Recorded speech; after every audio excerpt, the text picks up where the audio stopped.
Good morning everybody.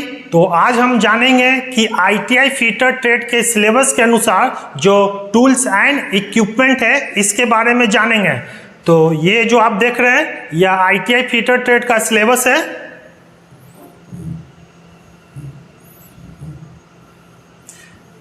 यहाँ देखिए fitter, engineering trade, craftsman training scheme, NSQF level 4।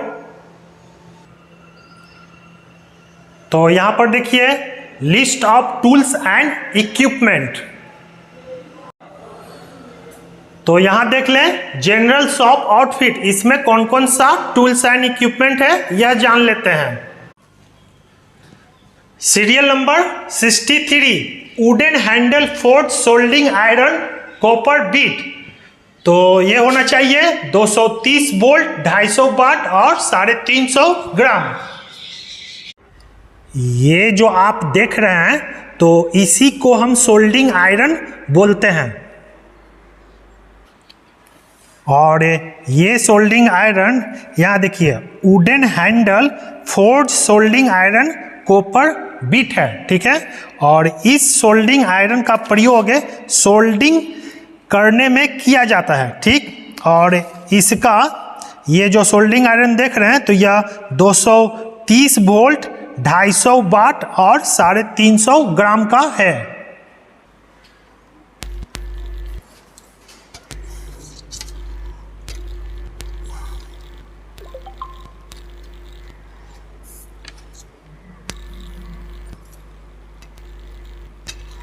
तो यहाँ पर हम देख रहे हैं कि सोल्डिंग आयरन के द्वारा सोल्डिंग किया जा रहा है।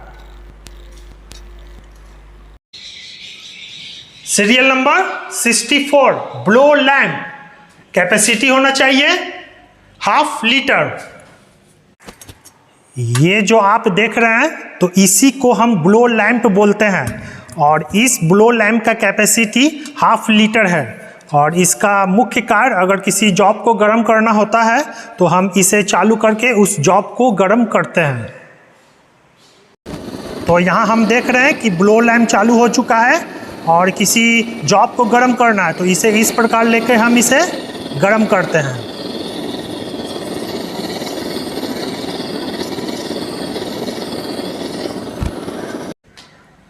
Serial number 65 spanner double ended. तो इसका साइज चाहिए 6-7 का, 8-9 का, 10-11 का, 12-13 का, 14-15, 16-17, 18-19 और 20-22। ये जो आप देख रहे हैं तो इसी को हम डबल इंडेड स्पैनर बोलते हैं।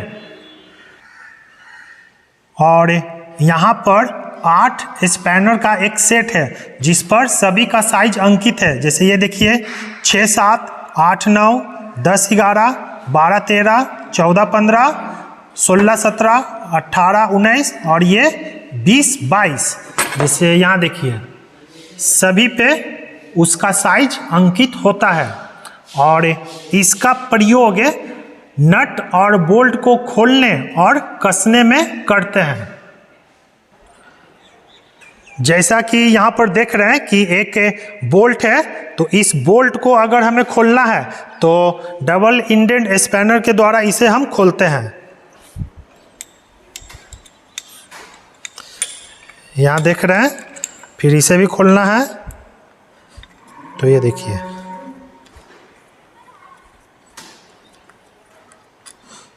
यह खुल चुका है। और फिर अगर इसे कसना है तो स्पैनर के द्वारा ही हम इसे कसते हैं।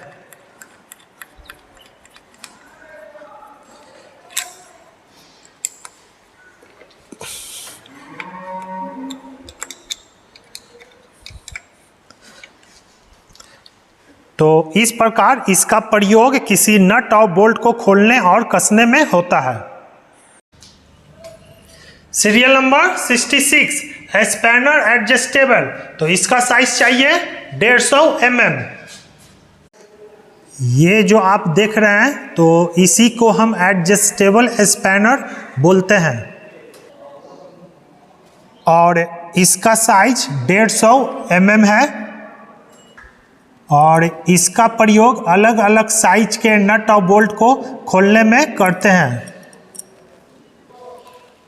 तो यहाँ पर हम देख रहे हैं कि यह नट और बोल्ट यहाँ पे लगा हुआ है। तो इसे खोलने के लिए इस बोल्ट के साइज के अनुसार इसे हम एडजस्ट करते हैं और फिर इसे खोलते हैं।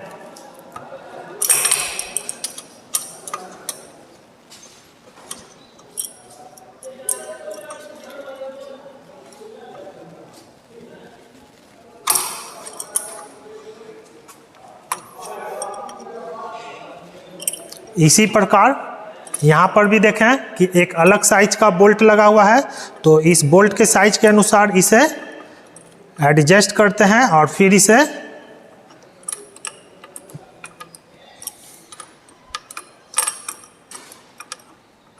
खोलते हैं। और इसे अगर कसना होता है तो फिर इसी प्रकार इसे हम टाइट करते हैं।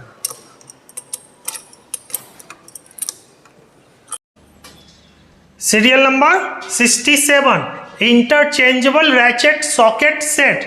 तो ये चाहिए 12 mm ड्राइवर साइज 10 से 32 mm set of 18 socket and attachment. ये जो आप देख रहे हैं तो इसी को हम सॉकेट रिंच बोलते हैं। और ये जो सॉकेट रिंच है तो इसे आम भाषा में गोटी रिंच भी बोलते हैं। और यह सॉकेट रिंच या गोटी रिंच एक सेट के रूप में आता है। तो यहाँ पर जो हम देख रहे हैं तो यह 18 सॉकेट रिंच का एक सेट है। जैसे अगर हम इसे काउंट करते हैं तो देख लीजिए 1 2 3 4 5 6 7 8 9 10 11 12 13 14 15 16 17 18 और सभी सॉकेट पर उसका साइज अंकित होता है। जैसे ये देखिए ये 10 नंबर का गोटी रिंच है, माने सॉकेट रिंच है। यहाँ देखिए 10 mm। इसी प्रकार ये वाला जो देख रहे हैं तो यह यहाँ देखिए ये 11 mm।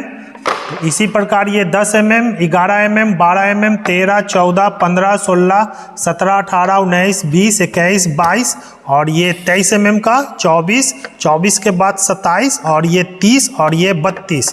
तो यहाँ पर भी आप देख सकते हैं कि इस पे 32 mm अंकित है।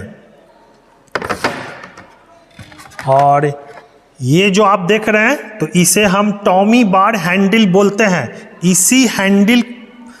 इसी हैंडल की सहायता से ये जो सॉकेट रिंच है हैंडल को हम इसमें लगाते हैं और फिर किसी नट और बोल्ट को हम खोलते हैं या कसते हैं।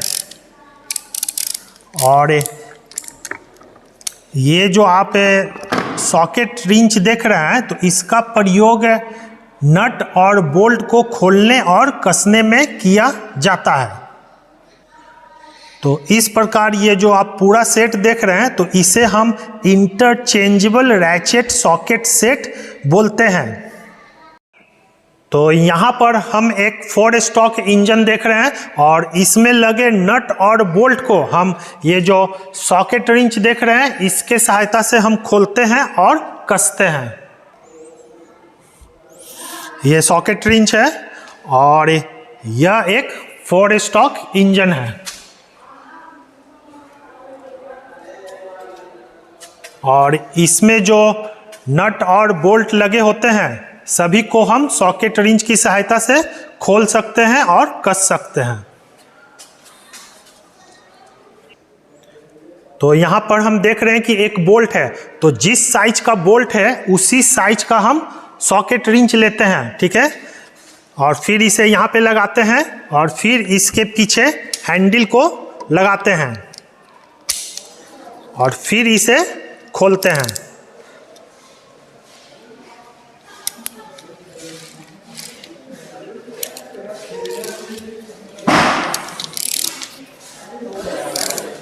इस प्रकार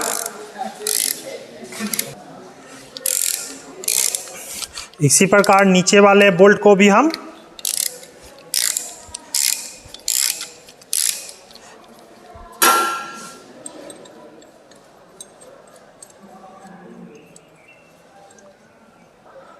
तो यहाँ देख रहे हैं कि दोनों बोल्ट ओपन हो चुका है। और इसी प्रकार अगर इस दोनों बोल्ट को कसना होता है तो हम सॉकेट रिंच के द्वारा ही इसे टाइट करते हैं।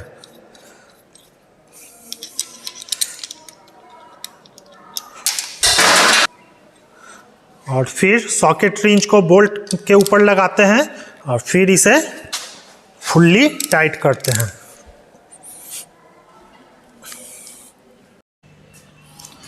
Serial number 68 double ended tubular box spanner set with tommy bar.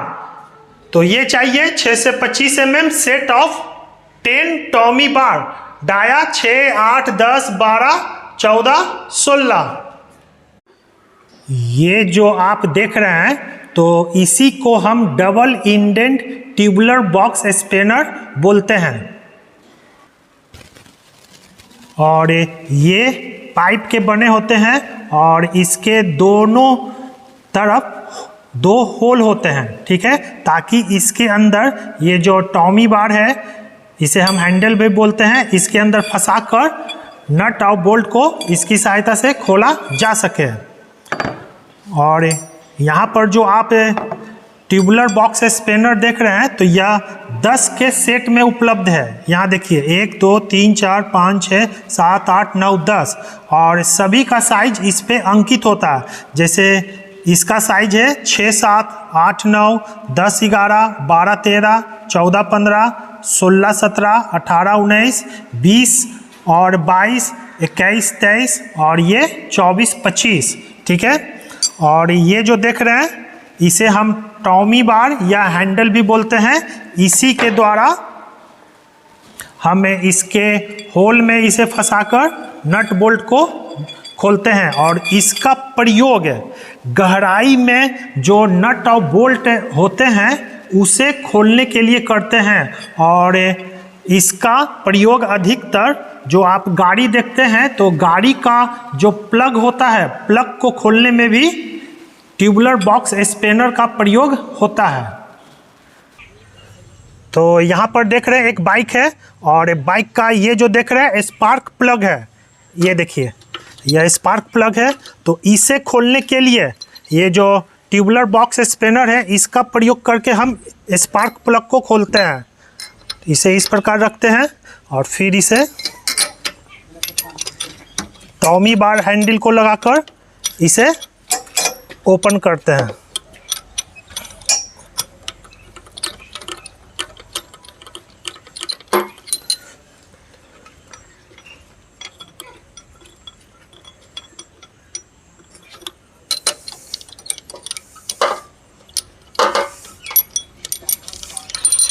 तो यहाँ देखिए ट्यूबुलर बॉक्स स्पैनर की सहायता से ये जो बाइक का स्पार्क प्लग है इसे खोलकर अलग किया गया है। और अगर इसे कसना भी होता है तो इसी की सहायता से हम इसे इसमें कसते हैं।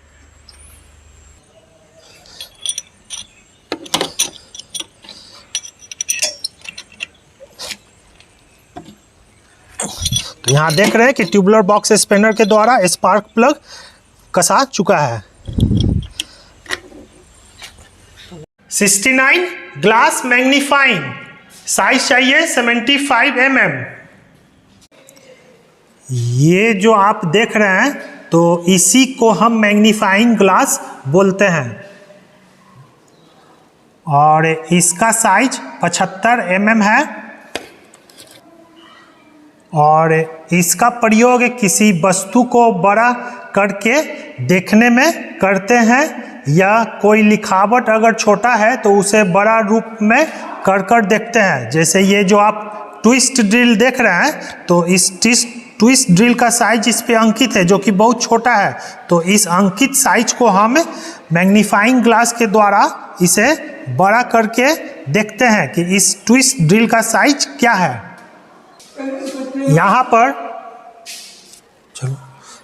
यहाँ पर हम ये देख रहे हैं कि इस मोटर का विवरण इस प्लेट पे अंकित है जो कि इसका साइज बहुत छोटा है। तो इस अंकित विवरण को अगर हमें बड़ा करके देखना है तो ये जो मैग्नीफाइंग ग्लास है, मैग्नीफाइंग ग्लास की सहायता से हम इसके विवरण को बड़ा करके पढ़ सकते हैं। Serial number 70 clamp tool maker, तो ये चाहिए 5 centimetre and 7.5 centimetre set of 2। ये जो आप देख रहे हैं तो इसी को हम टूल मेकर क्लैंप बोलते हैं। और यहाँ पे 2 साइज का टूल मेकर क्लैंप है। ये देखिए, तो इसका साइज है 7.5 सेंटीमीटर। अगर हम इसे नापते हैं तो ये देखिए, मतलब कि 75 mm। और ये जो देख रहे हैं यह 5 सेंटीमीटर, ठीक है, मतलब यह 50 mm इसका साइज है और यह सेट में है, ठीक है।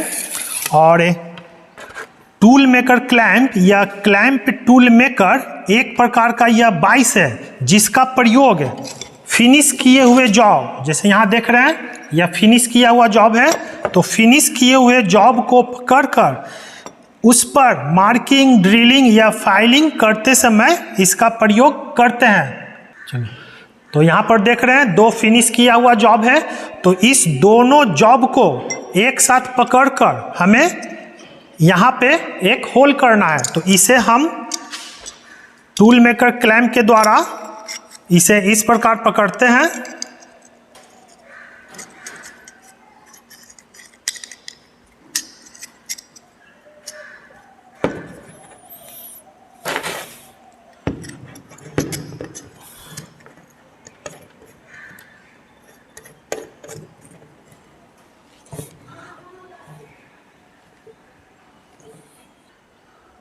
और अब इसमें होल करना है, तो इसे ड्रिल मशीन पे लाते हैं और फिर इसे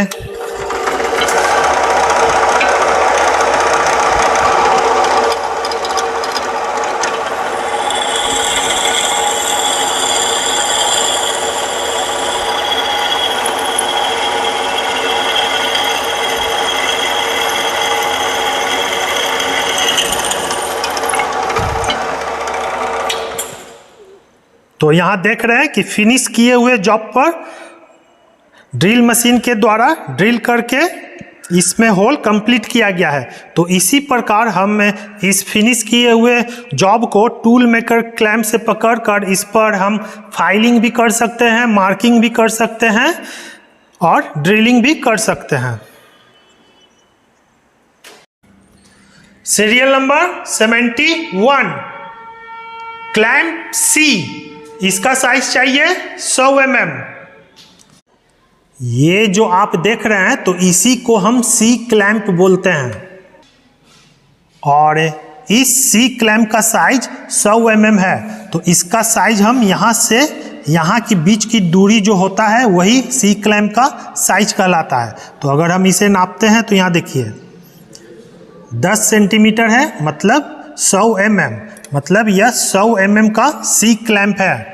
और यह अंग्रेजी के, यहाँ देखिए, ये अंग्रेजी के सी अक्षर की तरह होता है और इस सी क्लैंप का प्रयोग किसी जॉब या टेढ़े मेढ़े जॉब को पकड़कर उस पर मार्किंग, कटिंग, बेल्डिंग या ड्रिलिंग जैसे ऑपरेशन करते हैं। तो यहाँ देख रहे हैं कि 2 प्लेट है और इस 2 प्लेट को आपस में जोड़ना है। तो बेल्डिंग करते समय यह टेढ़ा नहीं हो, तो इसलिए इसे क्लैंप के द्वारा इसे बांध लिया जाता है। ये आप सी क्लैंप देख रहे हैं, तो इसके द्वारा इसे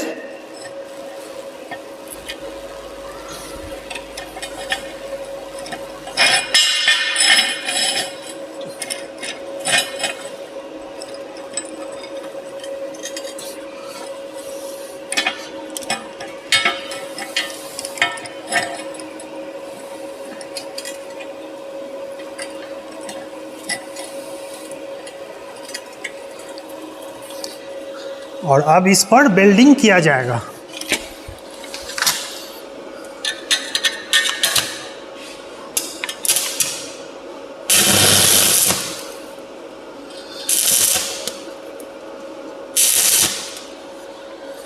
तो यहाँ देख रहे हैं कि यह एक जॉब है और इस जॉब में होल करना है। तो इसे ड्रिल मशीन के वर्किंग टेबल पे रखते हैं और सी क्लैंप के द्वारा इसे क्लैंप करते हैं ताकि यह भागे नहीं।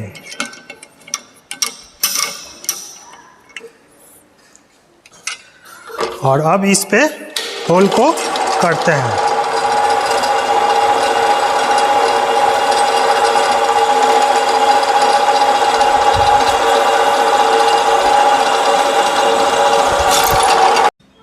सीरियल नंबर 72 क्लैंप सी, इसका साइज चाहिए 200 mm। ये जो आप देख रहे हैं तो इसी को हम सी क्लैंप बोलते हैं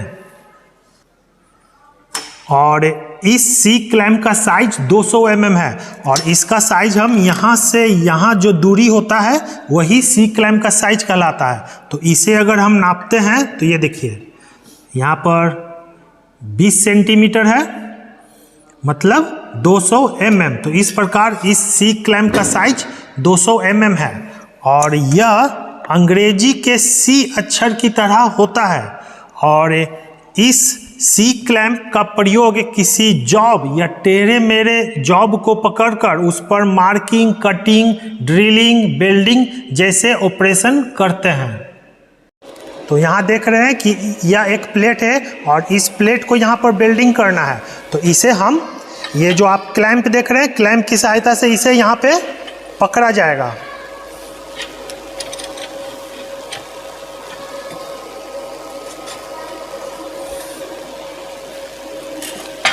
तो यहाँ देख रहे हैं सी क्लैंप के द्वारा इसे पकड़ा गया है और अब इस पे वेल्डिंग किया जाएगा।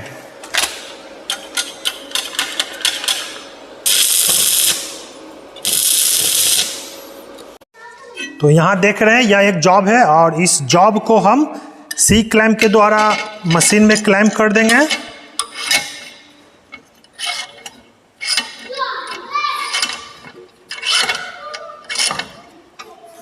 और अब इसमें होल करेंगे।